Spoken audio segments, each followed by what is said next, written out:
아멘. 예, 오늘 저는 나사렛 사람 예수라는 제목으로 하나님의 말씀을 전하겠습니다. 잠시 기도하시겠습니다. 아버지 하나님 감사합니다. 이 성탄의 아침에 저희에게 해주신 이 은혜와 진리의 말씀, 이 생명의 말씀이 저희의 영혼을 소생시키시며 영원하고 풍성한 삶의 길로 인도하여 주시옵소서. 성령 하나님께서 친히 오셔서 저희가 마음을 열고 이 말씀이 저희의 심령에 뿌려져 저희 삶에 30배, 60배, 100배의 놀라운 열매를 맺을 수 있도록 성령 하나님 친히 역사하여 주시옵소서. 존귀하신 우리 구주 예수 그리스도 이름으로 기도합니다. 아멘. 여러분들이 지금 동방 박사들과 같은 형편에 있든지요, 아니면 베들레헴 근처에서 한밤중에 양떼를 치는 그런 목자들이든지요, 정말 오늘날 우리를 위해서 이 땅에 오신 그 예수 그리스도로 인해서 마음속에 기쁨과 평강과 감사가 넘치기를 축원합니다. 오늘 본문은요, 성경에서 나사렛이라는 지명이 처음 나오는 본문입니다. 여러분 나자렛 아시죠? 나사렛. 이 본문이 성경에서 한 번도 나타나지 않다가 예수님을 통해서 이제 이렇게 나사렛이라는 도시가 됐어요. 예수님 태어날 당시에는 이게 조그만 산골 동네였어요. 이 문헌마다 좀 다른데 200명으로 보는 데도 있고요. 1600명 정도로 보는데 아주 작은 산간 마을입니다. 이 갈릴리 지역에 그 약간 산간 지역에 있는 마을이어가지고 정말 그 땅도 굉장히 이렇게 척박하대요. 이렇게 메마르고 척박하고 주변이 이렇게 산으로 둘러싸여가지고 뭐 농사도 안 되고 목축하기도 어렵고 좀 잘 살기는 이렇게 아주 가난한 동네였다고 합니다. 저는 그 나사렛 그 핵심 도시 같은 데는 한 200명 살았던 것 같고요. 그 전체 도시는 전체는 이렇게 한 1600명 살지 않았나 이렇게 생각해요. 한국으로 옛날에 보면 어떤 면이 있으면요, 그 면 소재지가 있는 지역에 좀 모여 살고요. 그 다음에 또 각종 여러 마을에 동에 이렇게 나눠서 살지 않습니까? 그래서 굉장히 작은 도시구나 하는 것을, 작은 마을이구나 하는 것을 알 수 있습니다. 오늘 말씀해 보면은 이 나사렛에 정착하게 된 이 배경이 나오는데요. 정말 하나님께서 거룩하게 쓰신 요셉의 이 법적인 아버지 요셉이 정말 믿음의 행동을 합니다. 믿음으로 하나님 말씀에, 하나님의 뜻에 계속 순종하고 있어요. 마태복음 1장부터 보면요, 4번이나 어려운 결단을 해요. 첫 번째는 자신과 정혼한 처녀 마리아가 임신한 사실을 알고 처음엔 깜짝 놀라서 가만히 파혼하려고 하죠. 근데 천사가 나타나서 성령으로 잉태된 것이다. 마리아 데려오기를 무서워하지 말라. 그는 임마누엘 하나님이시다. 그는 예수라는 이름으로 모든 백성을 죄에서 구원할 구원자시다. 이렇게 말씀하는 그 말씀에 순종해서 마리아를 아내로 데려옵니다. 이 헤롯이 이 동방 박사들을 이용해 가지고 예수님, 아기 예수가 어디 있는지 알고 이제 가서 이렇게 살해하려는 것을 알게 됐어요. 천사들이 알려주니까 애굽으로 처음에 피했습니다. 이스라엘 사람들이 애굽으로 피하는 것은 전통적으로 조금 꺼려했어요. 애굽은 그들이 출애굽, 나와야 되는 곳이에요. 그것은 바로가 있고 태양신이 있고 하나님을 이렇게 존귀하게 여기지 않은 곳이어서 그곳은 나와야 되는 곳입니다. 근데 가끔 가다가 하나님께서 이렇게 정확하게 말씀해 주셔가지고 이스라엘 백성들이 이렇게 애굽으로 내려가는 경우가 있었어요. 창세기에 보면은 야곱이요, 총리가 된 자신의 아들 요셉의 초대를 받고 애굽으로 내려가는데 약간 마음이 이렇게 좀 찝찝했어요. 애굽은 탈출해야 되는 곳인데, 근데 하나님이 꿈에 나타나셔가지고, 내가 너와 함께 가겠다. 걱정하지 마라. 그러면서 애굽으로 내려가죠. 오늘도 보면 이게 얼마나 힘들었을까요? 이 베들레헴에 그냥 있어야 될 텐데 산모가 있어요. 아기 예수가 있습니다. 애굽으로 이렇게 떠나는 거예요. 피난을 떠나는 거잖아요. 이게 전쟁통에 피난 떠나는 거랑 비슷한 거예요. 여기 있으면은 아기가 어떻게 보면은 부모도 다 죽게 생겼으니까 이게 지금 이 도망을 가고 있는 겁니다. 여러분, 피난 생활이 얼마나 힘들까요? 특히 이런 이국 땅, 애굽에는 일단 언어가 틀려요. 문화가 틀립니다. 하나님을 두려워하지 않아요. 이스라엘 백성들을 우습게 가볍게 보는 그런 문화 속으로 이렇게 도망가 있었습니다. 근데 헤롯 왕이 바로 죽어요. 한 1년 안에 죽은 걸로 이렇게 했는데 헤롯 왕이 죽은 걸 알고 이제 다시 이스라엘 땅, 그 유대 베들레헴 지역으로 왔습니다. 처음에는 그곳에 있으려고 아마 하지 않았을까 싶어요. 그러니까 그랬는데 보니까 헤롯이 죽고 나서 누가 왕이 되나, 누가 임금이 되나 보니까 아켈라오라는 그 헤롯의 아들 중에 하나가 그 지역을 통치하게 됐습니다. 근데 헤롯 대왕 때는 그 지역을 다 맡겼어요. 근데 이제 아들들은 그것만큼 신통치는 않아서 지역을 이렇게 나눠서 맡겼습니다. 그래서 저희는 그걸 분봉왕이라고 합니다.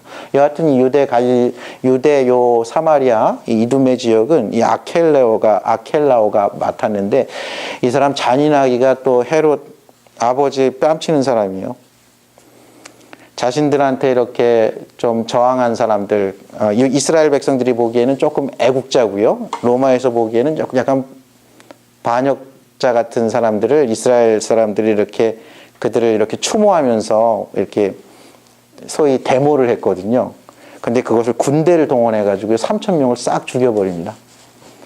데모를 완전히 이렇게 진압해버린 그 왕이에요. 굉장히 잔인한 왕이죠. 그래서 굉장히 무서워하는데 그때 밤에 또 꿈에 주님의 천사가 나타나서 갈릴리 지방으로 나사렛에 가서 정착하라는 겁니다. 이 거룩한 통로가 된 이 요셉의 행동, 마리아를 데려오고요. 또 애굽으로 내려가고 또 다시 이스라엘 땅으로 들어오고 다시 나사렛에 가서 정착하라는 이 하나님의 음성을 듣고요. 그대로 이렇게 순종했던 이 요셉의 믿음을 통해서 예수 그리스도가 그의 공적인 사역을 시작하기 전까지 30여 년을 이 나사렛 이 산간 지방에서 지냈습니다. 여러분, 이 갈릴리 지방, 이 나사렛 지방 있죠. 그 이스라엘에서는 이건 변방 지역이 아주 촌으로 이렇게 알려진 데예요. 오늘 말씀에 보면요. 나사렛이라는 동네에 가서 사니 이는 선지자로 하신 말씀에 나사렛 사람이라 칭하리라 하심을 이루려 함이라. 근데 눈을 씻고 봐도요, 구약 성경에 나사렛이라는 지명이 나타나지 않아요. 나사렛 사람이라는 거 당연히 나타나지 않죠. 지명도 나타나지 않으니까. 근데 그거 밑에 이렇게 아래 각주를 보면요, 이사야서 11장 1절 이렇게 되어 있습니다. 그럼 이게 뭐가 좀 잘못된 건가 해서 이렇게 보면요, 이게 잘못된 건 아닙니다. 이게 이사야서 11장 1절 말씀은요, 이런 말씀이에요. 이새의 줄기에서, 다윗 왕의 아버지 이름이죠. 이새의 줄기에서 한 싹이 나며 그 뿌리에서 한 가지가 나서 결실할 것이요. 여기서 얘기하는 이 한 가지라는 이 브랜치로 번역된 이 가지가요, 네첼이라는 히브리어인데요. 요게 한 연한 연한 가지.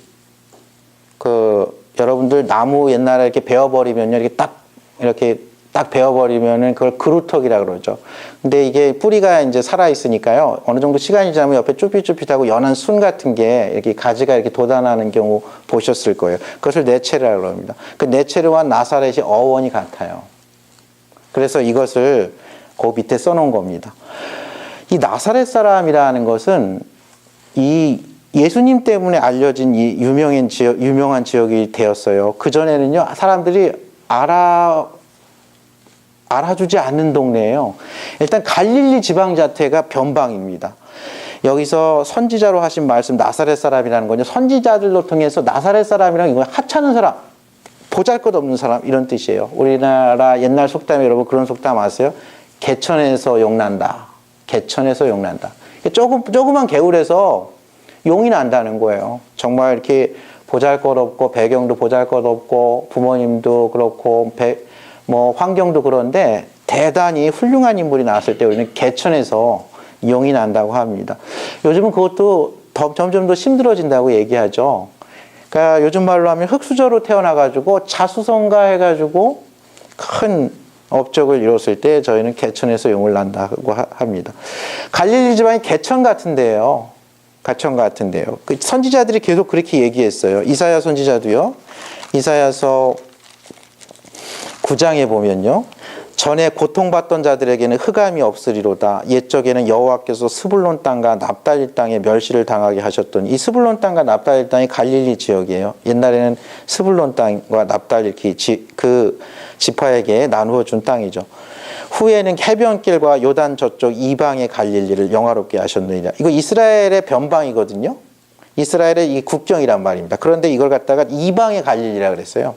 그러니까 너무 머니까, 너무 변방이니까 이방 땅의 갈릴리라고 했다는 거예요. 해변길이라는 건 갈릴리 호수길을 얘기하는 겁니다. 이 갈릴리 지역에 있는 그 중에서도 나사렛은요, 그 중에서도 촌동네예요. 그 중에서도 척박한 땅이에요. 그 중에서도 멸시받는 땅이에요. 스불론 땅 지역에 있는 이 나사렛은 그런 땅이었어요. 그래서 나사렛 사람이라는 거 이러는 거예요. 개천에서 용나는 정도가 아니라 이 또랑물에 미꾸라지 한 마리 안 살 것 같은 또랑물 같은 데가 여러분 나사렛입니다. 근데 그곳에 흑암에 행하던 백성에게 큰 빛을 보고 사막의 그늘질 땅에 거주하던 자에게 빛이 비친다고 말씀하시면서 아기 예수가 그곳에서 태어나셔가지고 그들의 전능하신 하나님으로, 영존하시는 아버지로, 평강의 왕으로, 기묘자로, 모사로 한 아기 예수가 태어나가지고 그곳에 빛이 비친다는 거예요. 그러니까 그곳은 고통받던 지역이라는 거예요. 갈릴리 지역은 고통받던 지역입니다. 그곳은 흑암에 행하던 지역이에요. 그곳은요, 멸시 천대를 받는 지역이에요. 그곳은 그늘진 땅이에요. 사람들이 살고 싶어 하지 않는 땅이라는 거예요. 아주 척박한 땅, 아주 가난한 땅, 아주 약한 땅, 뭐가 없는 땅. 여러분들 요셉이라고 한번 생각해 보세요. 천사가 나타나가지고 네 아들이 비록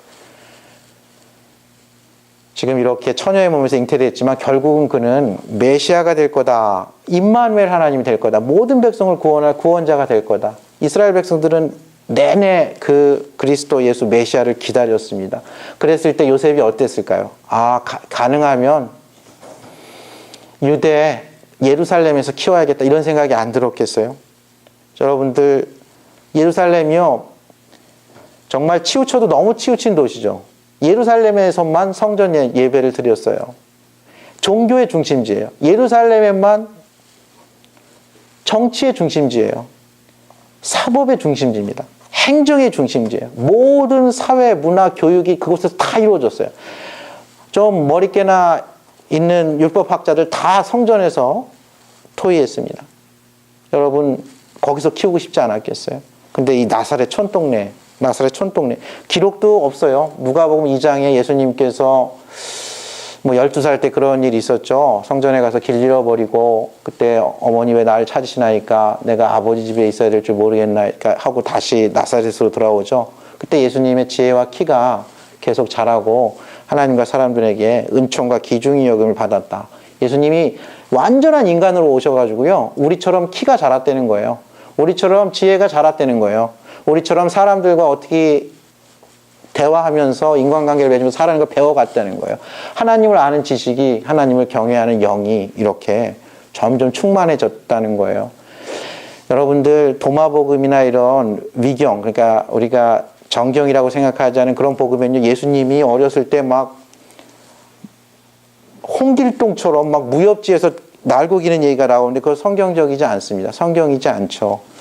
예수님은 완전한 인간으로 오셔서요, 이 나사렛 촌동네에서 정말 제대로 문화적인 혜택 못 받고 제대로 다른 사람들 이렇게 교육 못 받으면서 목수의 아들도 목수로 그렇게 자랐던 것입니다. 예수님께서 그렇게 나사렛에 그런 모습으로 오셨어요.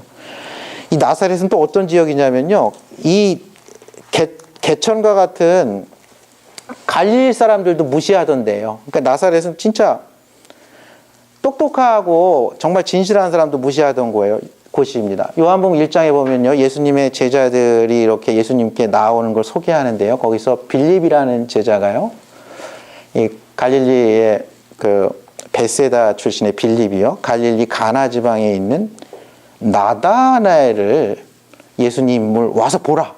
여러 선지자가 기록한 그의 메시아입니다. 우리가 만났으니 요셉의 아들이고 나사렛의 예수다 이렇게 얘기합니다. 요셉의 아들 나사렛 예수라. 근데 나다나엘이 이때 유명한 말을 하죠.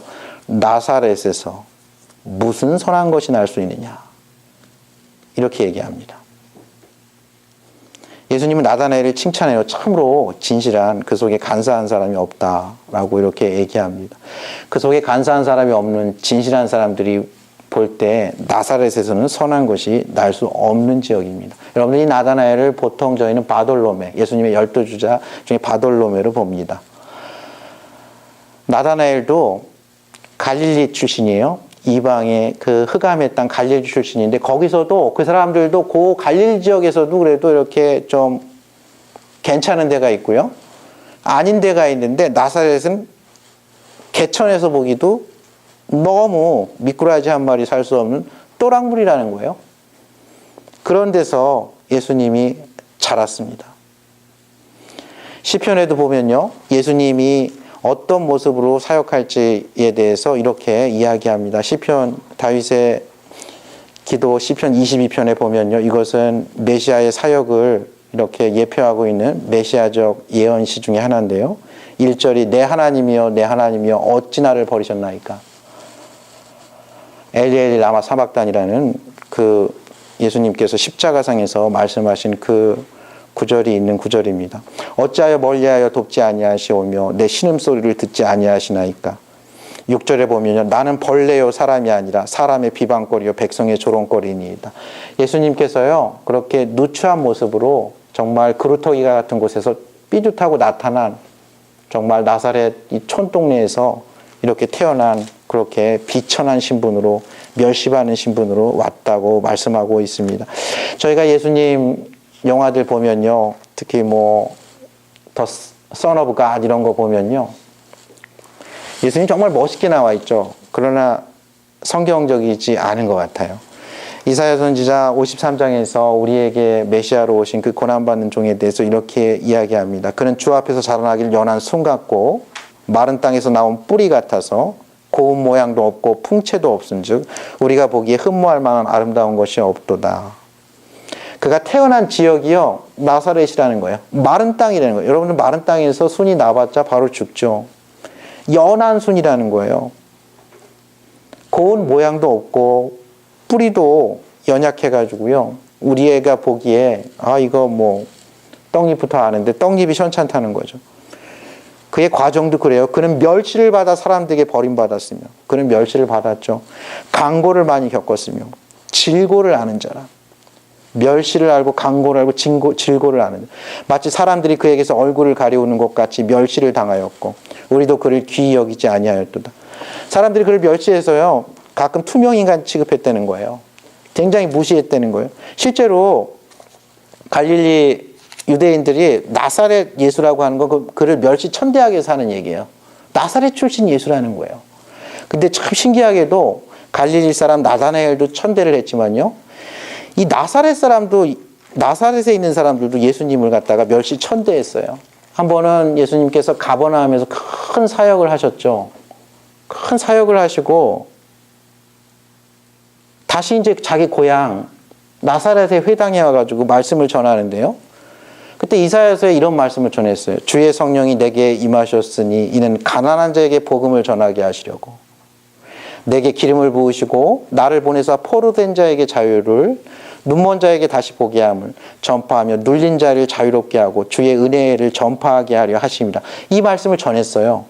근데 이 말씀이 너무 은혜로운 거예요. 너무 파워풀하니까 사람들이 놀랍게 여겼어요. 근데 그것도 잠시. 이 사람이 요셉의 아들이 아니냐 이렇게 얘기해요. 누가복음에서 요셉의 아들이 아니냐, 마태복음에는 그 목수의 아들이 아니냐. 이게 무슨 얘기 같습니까? 그의 누이들이 우리와 함께 있지 않냐, 그의 형제들을 우리가 알지 않냐. 이게 무슨 얘기냐면요, 이런 얘기예요.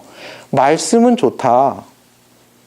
근데 그 아버지가 저번에 우리 집에 와서 그 테이블 고쳐주던 사람 아니야? 의자 만들어 주고 일하던 사람 아니야? 그때 따라왔던 걔 아니야? 이런 거예요. 그 목수의 아들 아니냐? 이게 가능하냐? 그러면서 의사야 너 자신을 고치라. 이게 무슨 얘기냐면 의사가 이제 막 이렇게 문진을 해요. 그럴 때 잔말 마시고요. 그냥 저번에 그 사람 고쳤다 그러는데 나도 고쳐주세요. 이런 얘기예요. 가버나움에서 대단한 일 행했다 그러는데 나 그런 거 그게 관심 없고 나 여기 아프니까 나 고쳐달라. 기적을 보여달라. 이렇게 얘기하면서 예수님 배척합니다. 예수님이요. 선지자가 고향에서는 환영을 받는 자가 없느니라 하면서요. 그들의 믿음 없음으로 인해서 그곳에서 기적을 행하지 않고 유유히 나사렛 동네를 떠나갑니다. 여러분들 예수님께서는요. 나사렛 사람으로 오셨어요. 낮고 천한 곳에서 오셨어요. 그는 가난한 동네로 오셨습니다. 그는 억눌린 자들에게 오셨어요. 그는 아파하는 자들에게 오셨습니다. 그는 죄인들에게 오셨어요. 예수님은 그렇지만 오신 이유가 있어요. 그가 오신 이유는요. 그는 비록 이렇게 사람들에게 멸시천대를 받고 외면을 당하지만 그는 사람들을 살리기 위해서 오셨습니다. 그는 사람들과 사람들의 고통을 체휼하시기 위해서 오셨어요. 이사야 53장 5절 6절에 보면 그가 찔림은 우리의 허물 때문이요 그가 상함은 우리의 죄악 때문이라. 그가 징계를 받음으로 우리가 평화를 누리고 그가 채찍에 맞음으로 우리는 나음을 받았도다. 그는 실로 우리의 질고를 지고 우리의 슬픔을 당하였거늘 우리는 생각하기를 그는 징벌을 받아 하나님께 맞으며 고난을 당한다 하였노라. 이 나사렛 예수 그리스도는요. 나사렛 사람으로 살면서 우리의 질고, 우리의 슬픔, 우리의 고난, 우리의 허물, 우리의 죄악, 우리의 어둠, 우리가 죽을 수밖에 없는 연약한 인생, 죄인된 인생인 것을 치유하기 위해서 이 땅에 오셨습니다. 척박한 모래 땅, 산으로 둘러싸인 지역에서 매우 가난해서 유다 사람들로부터 갈릴리 사람들로부터 또 끝내는 그 지역의 동네 사람들로부터 경멸 멸시받았던 예수는요. 우리를 살리시기 위해서 이 땅에 오신 것입니다. 여러분 그 예수 그리스도의 이름이요. 우리를 살리는 이름이 됩니다. 여러분들 한 번은요. 베드로와 요한이요. 부활하신 예수님 만나죠.